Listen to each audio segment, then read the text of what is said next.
Hey everyone, it's Candace. I'm here with FoodRight in the garden. I'm an AmeriCorps Farm to School member. I partner with FoodRight. I'm also a Master Gardener intern this year. And today we're going to talk about planting and planning a summer snack garden. So what's a summer snack garden? It's basically you think to yourself, what's a summer snack that I love to eat? Is it like spicy summer snacks like chips and salsa, some salsa verde, some jalapeno poppers? Or are you more of a cool as a cucumber, maybe some dill and tzatziki sauce? Maybe you're just like the OG tomato sandwich lover. But basically a summer snack garden is any garden that you plant themed around the idea of a summer snack you want to eat later in the year. And we actually put it as a poll to you guys, our social media viewers in Facebook and Instagram, to pick out what kind of summer snack you want to watch us grow and grow with us. And the summer snack you guys chose is a caprese salad. I'm really excited about this. I think caprese salads are delicious. They're simple to grow and they're simple to prepare. And it makes everyone happy. Your loved ones, you'll keep getting more and more caprese salads throughout the August and September time. So I'm super excited to be growing this with you guys. There's really only a few things you need for a caprese salad snack garden. You just need tomato plant, an oregano plant, and a basil plant. Now, there's a lot of ways you could make a caprese salad, but we're going to keep it really simple today. We're just going to grow a couple different herbs, one tomato, and then later in September, I believe, we're going to cook together this caprese salad, and it'll just be mozzarella and maybe some balsamic reduction. So we'll talk to you guys more about that later. But for now, we got to get the plant starts in the ground because it's growing season here in Wisconsin. The cold nights are finally over. We actually had a heat wave here in southeastern Wisconsin, and I think in most of the Midwest last weekend. So it's finally warm enough to be growing these warm-loving plants like tomatoes. So yeah, all we have to do today is just plant a few of these little guys here. Now this planter is actually my coworker and fellow AmeriCorps member's planter. Her name's Mary Kate. She's the one hanging out behind the scenes in the camera. She has this cute balcony in her apartment. It's really small though, her balcony is. So she still wanted to grow something though. She loves to grow stuff. She used to work in a garden in Madison, and the only way for her to be able to grow something in her apartment is to have a little cute planter like this. So we're gonna make this snack garden for her patio or her balcony area. So you can grow food even if you just have a small space. You just have to choose the right varieties and make sure you're doing it smartly. So we'll talk a little bit about that in a second. But first I just wanna show you guys how to plant this basil. So the basil here that we picked out for Mary Kate's, my fellow AmeriCorps members, patio garden is this cute little basil plant I got at like a box store, a local box store. Now you can see here, I tipped the pot over. That's how you want to take your plants out of the pot. You want to tip it over and hold it like that. You don't really want to grab the stems and pull them out. That's not great for the plant because the roots are in there for a reason. So you want to tip it over, pull it out.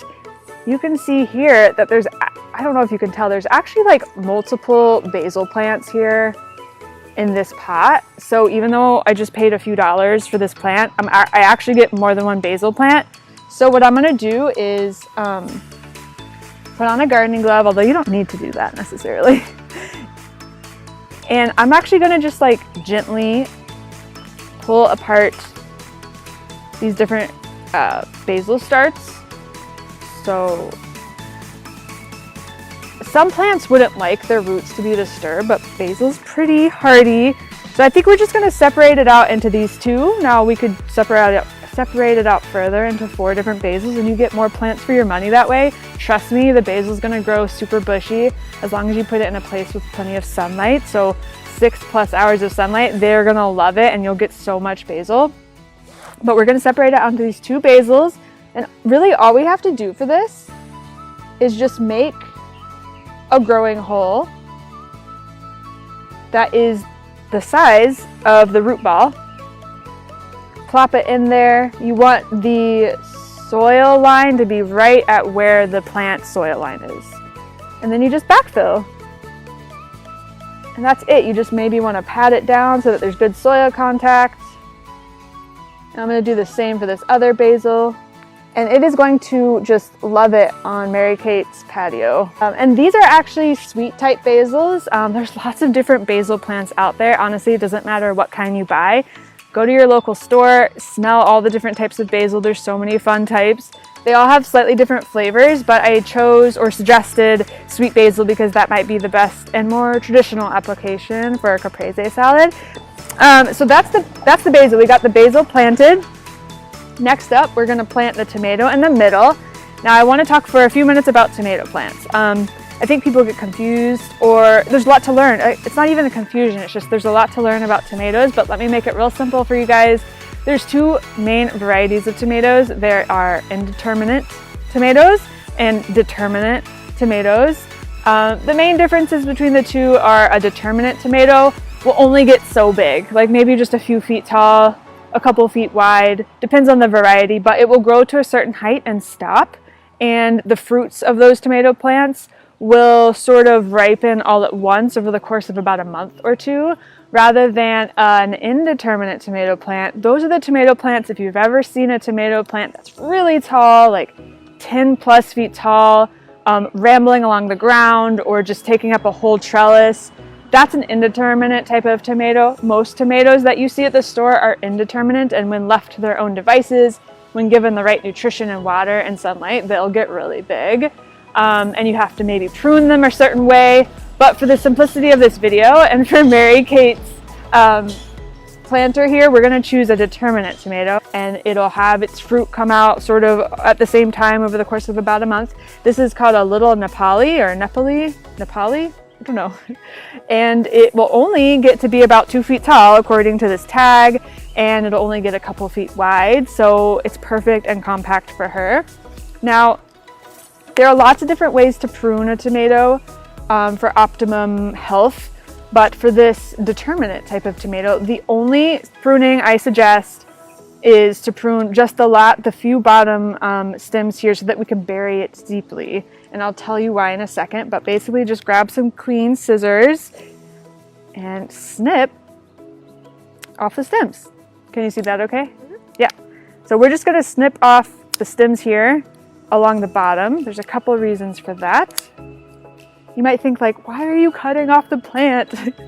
But basically the reason I'm doing this is tomatoes are special in that if you bury the tomato plant, like put the soil up to here, roots will start to form all along the stem, and that's great. We want all those roots to form and grow in her little container, because the more roots that form, the stronger the plant will be.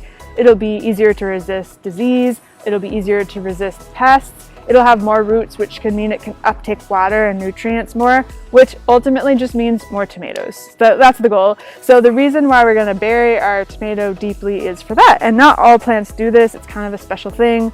A couple in mind that I have are tomatillos and tomatoes, both do this. So yeah, we cut the bottom stems off so that the roots can form more easily. And I'm going to dig a very deep hole, way deeper than I dug for the basil starts, and I'm gonna put it as far down as I can here. Actually, I need to go even further, all the way down to the bottom of this planter. A little bit of soil left at the bottom, but I'm gonna backfill that guy in until it's nice and cozy in there. Not perfectly in the middle, Mary Kate, but it'll grow. Another reason to prune the bottom of the tomato plant is because there are soil-borne diseases. All soil has diseases in them, like funguses and such, that can get on the bottom leaves of a tomato and cause it to have blight or fungal disease. We'll talk more about that in next month, about how to prune and all of that. But basically, that's another reason why you maybe don't want any leaves touching the soil. The more leaves that touch the soil, the more chances your tomato might succumb to disease earlier on in the season. So 2 reasons why you should take off the bottom stems. 1 is because we're going to bury it deeply, and 2 is to prevent or at least slow down or mitigate soil-borne diseases. All right, so we have our basil planted, we have our tomato planted, our little compact tomato, and lastly we're going to do this Greek oregano. Yum. I mean, fresh herbs are just the best. Like, if you're ever going to just grow one type of plant I honestly think an herb garden is the way to go, and enjoy it all summer long. Oh, that's a little bit too deep. So again, it's same as the basil, you don't want the herb to be any deeper than the soil line. And it's really not, don't need to be too careful with it, just put it back in, backfill that hole, and there you go. Now we have our Caprese salad snack garden planted. Now I don't want you guys to think to yourselves, I can't harvest this basil, I can't harvest this oregano until we make a Caprese salad in August, until we have perfectly ripe tomatoes ready to go, or late July.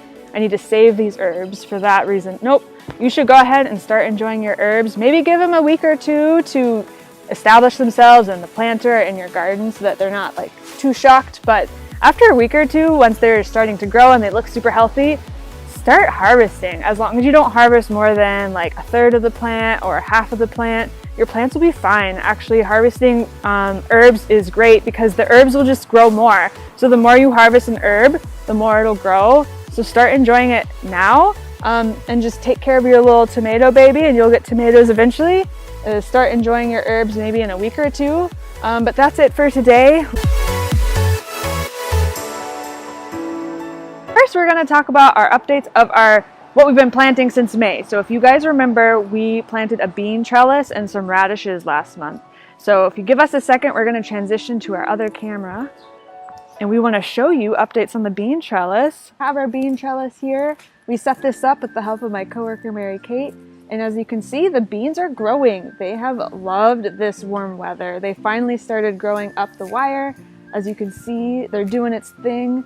And they'll eventually start to wrap around the trellis poles and the string. So they're doing super well. You might also notice some marigold here. That I did mostly for show. It's actually kind of a myth that marigold deters most pests. I mostly did it for its beauty, but it certainly will help to bring pollinators into my garden. So that's a bonus plant that I put there. But you can see the beans are growing. And then I also have some radishes here in the middle that we planted. This is just a bonus crop. This space here will get too shaded once the beans grow up the trellis. So you really only get the spot for planting in the first month or month and a half, but radishes is a super fast growing crop. So that's why we did that. Let me show you real quick. The radishes are almost ready, but not quite. As you can see, I just harvested this little guy. The radish is almost ready. Super fast crop. It's only been a month. I might give it another week or two. Harvest these little guys, use the greens for sauteing with, and use the radishes maybe for roasting or fresh on some fish tacos or fresh on a salad. So that's exciting there. Bonus crop. I'm really glad I put these wire cages here, you guys. I wanted to show you how important these wire cages are. I have had lots of rabbits and lots of chipmunks this spring eating all my stuff. Unfortunately, rabbits ate my peas, so I'm sure they would have eaten these green bean starts had I not had something to protect it, and I'm sure that they ate some of the green bean starts. Maybe some of them were poking out of the wire cages and they got eaten, but we have enough going that I think will be good for this trellis teepee. So wanted to show you guys that.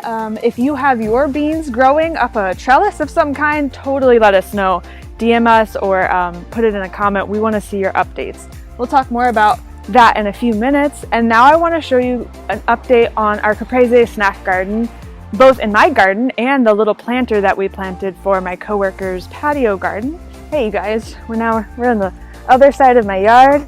Let's talk about the Caprese Snack Garden. If you weren't here last week, we planted this cute planter that my coworker Mary Kate is going to take to her apartment. She lives in a cute apartment with just a tiny little patio space, really small space, but she still wants to grow a garden. And you can grow a Caprese Snack Garden even in such a small space as long as you pick out a smaller tomato variety. So that's what we did last week. We planted basil, a dwarf tomato, and this oregano for her, and it'll grow and grow and grow all summer, and late summer, early fall, she'll be able to make lots of caprese salads if she wants. She can make some with us on camera. It'll be great. So here's her smaller Caprese Snack patio garden. And then if you kind of see here, in my kind of bigger garden beds, I planted basil. So I have lots of basil growing. And next month, we'll talk more about pruning basil to get a more bushier harvest, but that's for next month.